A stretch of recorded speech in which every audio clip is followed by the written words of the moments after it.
Esta historia siempre ha sido una advertencia susurrada entre generaciones. Mi abuela se lo contó a toda la familia con una voz llena de una seriedad que nunca antes habíamos visto. Dijo que todo ocurrió en su pueblo, uno de esos caseríos aislados donde los secretos parecen mezclarse con la propia tierra. Era un lugar remoto, olvidado por el tiempo, enclavado en el corazón de un estado central de mediados del siglo pasado. El pueblo parecía vivir bajo la sombra de algo que nadie se atrevía a nombrar, una presencia maligna que acechaba detrás de cada rama retorcida y rincón escondido del bosque que lo rodeaba. En ese misterioso pueblo, la familia Maldonado reinaba suprema. Eran el clan más poderoso de la región y poseían una fortuna que parecía infinita, amasada a través de empresas comerciales en varias grandes ciudades. Su riqueza fue fuente tanto de asombro como de envidia susurrada entre los lugareños. Los Maldonado eran dueños de una extensa granja tan vasta que desde la entrada había que viajar kilómetros por un camino flanqueado por árboles retorcidos y retorcidos. Solo después de ese largo y sinuoso acercamiento apareció la visión de su mansión, un antiguo edificio de piedra con ventanas pequeñas y estrechas y torres sombrías que se extendían hacia arriba como si intentaran perforar los cielos. En ese premonitorio edificio, los Maldonado gobernaban con poder absoluto, no mediante una influencia política abierta sino mediante el control silencioso, casi sobrenatural, que ejercían sobre cada faceta de la vida en la región. Pero había una oscuridad que se aferraba al pueblo como una maldición. Nadie habló nunca de ello abiertamente, pero las señales eran imposibles de ignorar. Con el paso de los años, la gente empezó a desaparecer. Al principio solo había un hombre aquí, otro allá. Los rumores susurraban que se habían ido en busca de una vida mejor al norte, pero pronto, el patrón se volvió más siniestro. Los jóvenes, vibrantes y llenos de sueños, desaparecieron sin dejar rastro. No se despidieron ni se llevaron ninguna pertenencia, solo una ausencia espeluznante e inexplicable. Luego, como en un sombrío crescendo, las niñas comenzaron a desaparecer. Y finalmente, incluso los niños más pequeños se vieron engullidos por la oscuridad. Familias enteras comenzaron a evaporarse de la noche a la mañana, dejando atrás solo terror e incertidumbre. Pronto, todos los residentes comenzaron a cerrar con llave sus puertas y ventanas antes del atardecer, y los caminos que alguna vez fueron familiares dejaron de ser recorridos por nadie después del anochecer. Los susurros que siguieron fueron casi demasiado grotescos para repetirlos. Las mujeres mayores recordaban historias de figuras pálidas y espectrales que se movían silenciosamente por los campos, sombras con ojos hundidos que brillaban débilmente a la luz de la luna. Hablaron de apariciones que podrían haber sido espíritus o criaturas monstruosas, cada una de las cuales se creía que era un presagio de fatalidad. Sin embargo, por más escalofriantes que fueran estas historias espectrales, había una verdad aún más inquietante: el mal no era enteramente de otro mundo. Había algo humano en sus orígenes, un salvajismo brutal y calculado que contradecía el barniz sobrenatural. Una fatídica noche, un campesino regresaba de un largo viaje llevando una carga desde el norte. Su carro crujió a lo largo del camino solitario mientras se acercaba a la temida finca Maldonado. Fue entonces cuando la vio, una figura tambaleante en el centro del camino. Era una niña, increíblemente delgada y cenicienta, con sus ojos muy abiertos y aterrorizados fijos en él. Su presencia lo paralizó en su lugar. Con una voz apenas más que un susurro entrecortado, suplicó ayuda. Incapaz de resistir la desesperación de su grito, el hombre la subió a su carrito a pesar del escalofrío que parecía emanar de su mismo ser. Los ayudantes que se apresuraron a ayudar quedaron horrorizados por lo que vieron sus ojos. El cuerpo de la niña tenía marcas de mordeduras, marcas que no eran de ningún animal sino de mordeduras humanas. Algunos eran pequeños pinchazos, otros eran cortes cavernosos donde la carne había sido brutalmente desgarrada, como si el atacante hubiera poseído dientes monstruosos y deformes. Mientras intentaban limpiar la sangre seca de su hombro, en el momento en que sus manos tocaron la herida, ella dejó escapar un grito desesperado y desgarrado. Cuando finalmente quitaron la tela, descubrieron una visión grotesca: un enorme trozo de carne había sido arrancado, dejando una cicatriz que delineaba inquietantemente la forma de una boca llena de dientes torcidos y de pesadilla. Casi en trance, repitió una única y demoledora advertencia: huye. No regreses a la aldea. No te ayudarán. Entendiendo la urgencia en su voz, los hombres espolearon el carro hacia adelante, corriendo hacia la ciudad. Allí la llevaron de urgencia a un hospital y alertaron a la policía. Se envió a un investigador, pero este parecía casi reacio a profundizar más. Los funcionarios locales, como si estuvieran obligados por algún pacto tácito, parecían saber mucho más de lo que estaban dispuestos a revelar. Solo cuando un poderoso hombre de negocios, un acérrimo rival de los Maldonado, se dio cuenta del caso, la investigación cobró un impulso real. Se decía que este hombre tenía conexiones que llegaban mucho más allá de lo que nadie podría imaginar. Lo que siguió fue una escalada dramática y horrorosa. La otrora pacífica aldea fue rápidamente rodeada por cientos de policías fuertemente armados. Asaltaron la finca Maldonado con una ferocidad que traicionaba su propio terror creciente. Lo que más les sorprendió fue la transformación de los empleados de la finca. Eran personas comunes y corrientes que, en un abrir y cerrar de ojos, se habían convertido en algo completamente monstruoso, una fuerza salvaje e impía alimentada por el odio y la violencia. Atacaron con una fuerza y ferocidad que desafiaban las limitaciones humanas, como si estuvieran poseídos por algún poder oscuro. Su asalto fue tan salvaje que ni siquiera las balas pudieron silenciar instantáneamente su furia sobrenatural. Lucharon implacablemente, incluso cuando sus cuerpos estaban plagados de heridas, hasta que su carne finalmente cedió bajo el peso de sus heridas. Cuando las autoridades finalmente entraron por la fuerza en la mansión, una verdadera pesadilla se desarrolló ante sus ojos. Los pasillos en los que alguna vez resonaron los dignos murmullos de la aristocracia ahora eran salones profanados del horror. Las habitaciones estaban llenas de restos humanos, apilados al azar en estados de avanzado deterioro. Algunos de los cuerpos, horriblemente mutilados, presentaban claros signos de canibalismo parcial. Hombres, mujeres, ancianos e incluso niños, a todos no se les había ahorrado nada.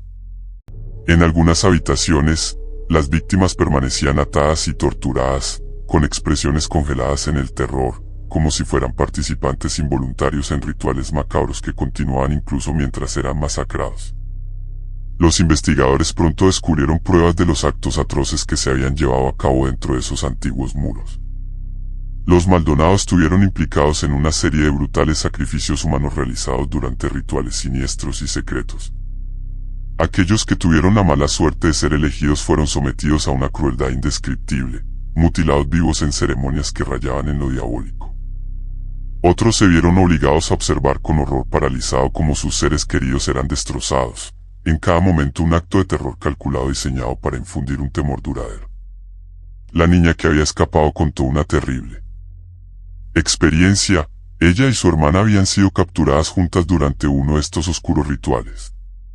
En un intento desesperado por conseguir la libertad, la hermana mayor atacó a Gideon, el hijo menor de los Maldonado, sacándole un ojo con sus propias manos.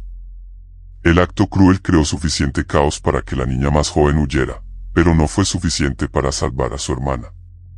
Cuando más tarde la policía descubrió a la superviviente, esta apenas se aferraba a la vida y su cuerpo ya estaba parcialmente devorado hasta los muslos.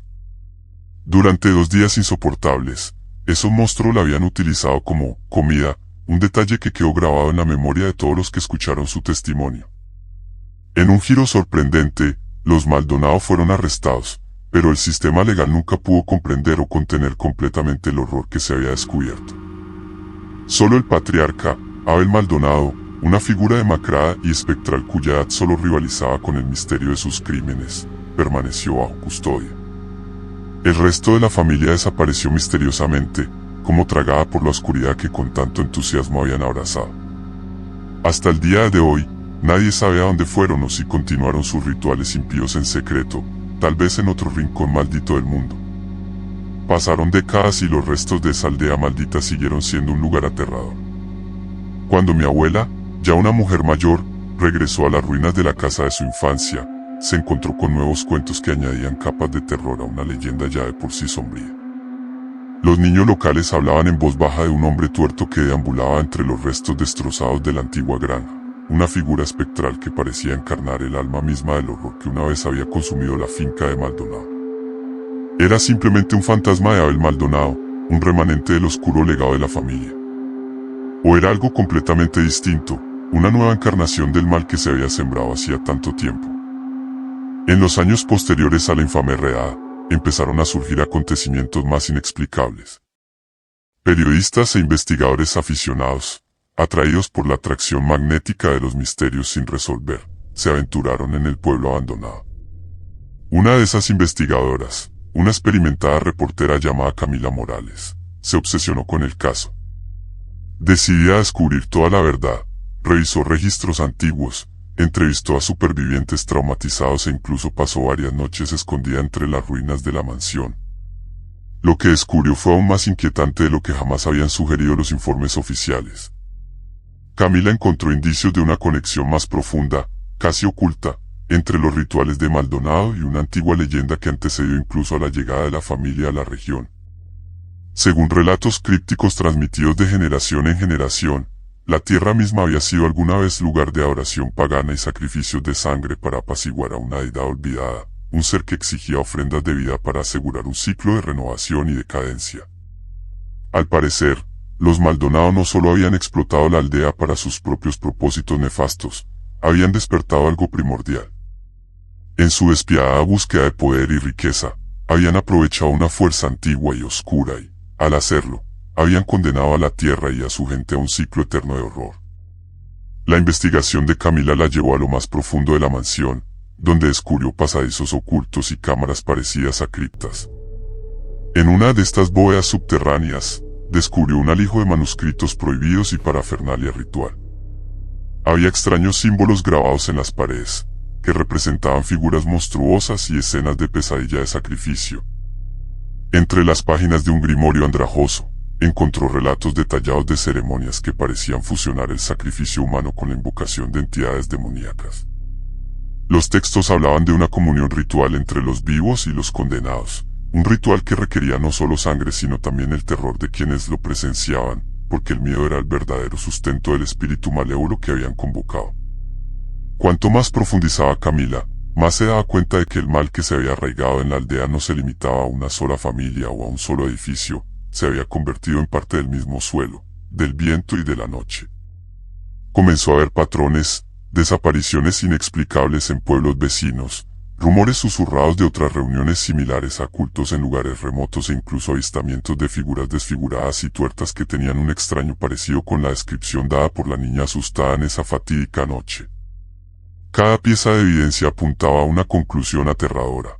Los Maldonado no eran más que la vanguardia de una red de gran alcance de practicantes oscuros, todos dedicados a despertar un antiguo mal que había dormido durante mucho tiempo bajo la superficie del mundo. El relato final de Camila, escrito con letra temblorosa, describió su propio encuentro con el terror. Una noche sin luna, mientras exploraba lo que quedaba del gran salón de la mansión, se encontró con una figura espectral.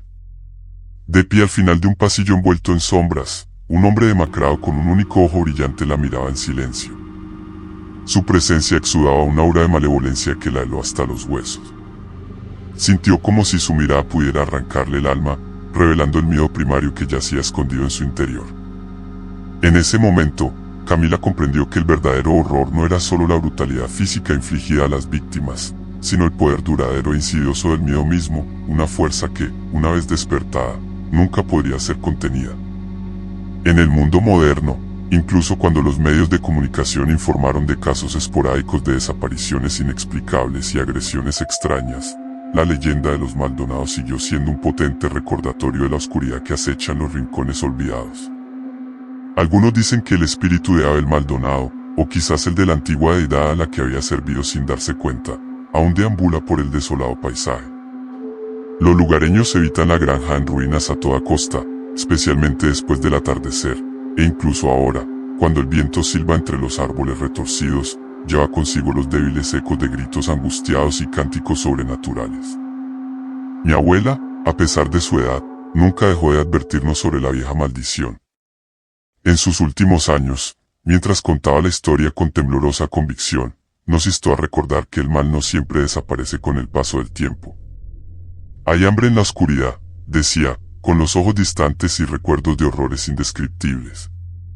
Y a veces, cuando la noche es silenciosa y las estrellas se esconden detrás de un velo de nubes, es posible que escuche su llamada, justo más allá del borde de la luz.